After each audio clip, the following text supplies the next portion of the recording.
for the game. The problem was, we were on target for the attempts, but they made 8. And I think the feeling just with the group is that, it's body blows. It's body blows. It's, continue to guard, continue to rebound, execute our offense. And then eventually there'll be a breaking point opportunity, that will present itself, especially in this tournament for us. We've just played so well. Back to the room in the center.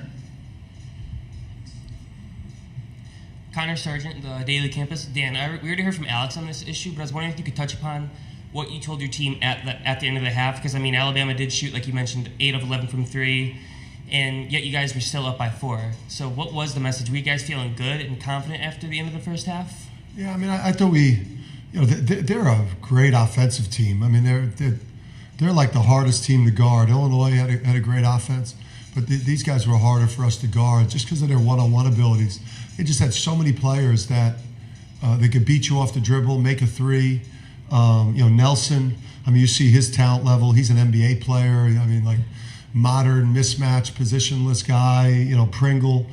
That's a very talented team. We just, we felt like if we just kind of stayed into them and, just kept doing what we do. It sounds like coach talk, but our identity is to be pretty relentless, and we might not break you for 18 minutes, 25 minutes, but at some point, if what we're doing at both ends and on the backboard is at a high level, it just becomes hard for the other team to sustain it.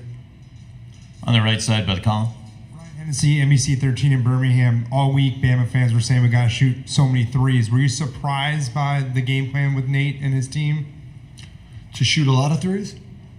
Well, yeah, they wanted to shoot them. I thought we went over everything and chased them off the line, and tried to funnel them into the mid-range, even though it's hard to do because they're such great coaches and Nate's such a great coach and their system of offense. It's the hardest to guard that we've faced this year because it's got elements of Xavier's transition game, which is incredible, Marquette's ball screen game, which is something else, and then Creighton's three-point shooting, all converged into one game here for us. So we knew it was going to be tough. Up front on the right, Don Memori. Dan, I think when Tristan hit the 3 to make it a 13-point game, you turned and looked into the crowd and you did the right, yeah. And just I used to do this, yeah. But Carmelo retired.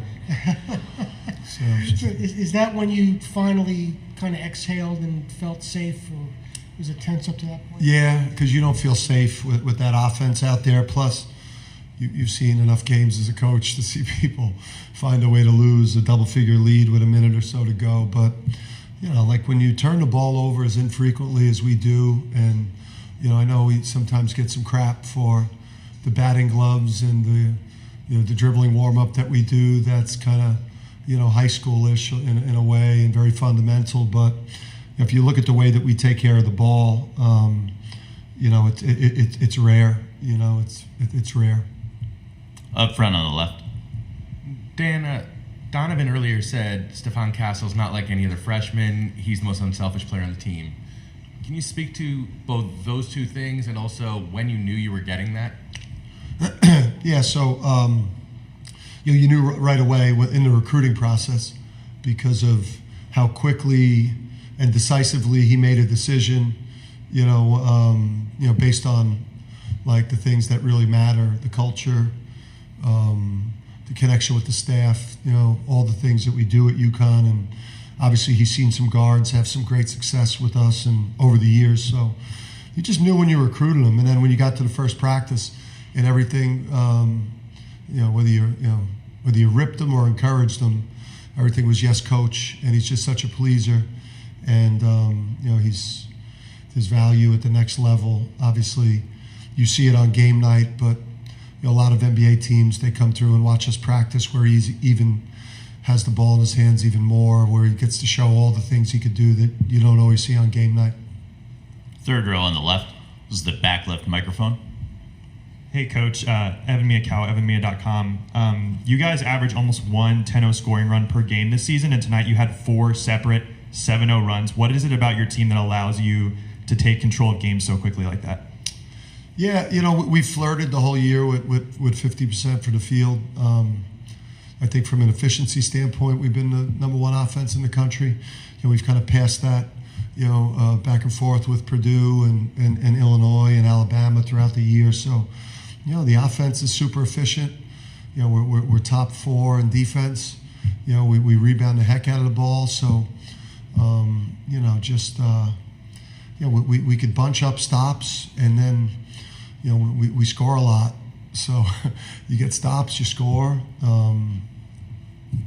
And I think we got a lot of confidence. I think, that there's a factor with teams now that have seen us play where, when we get on a run, I think it's, it's disheartening for the other team because they've seen it. They've seen us do it a lot. Back to the room on the left side. Coach Aiden Blank, News 12 Connecticut. As your second straight national championship, I'm wondering what similarities and differences you see between this year's team and last year's team. Just that same, relentless,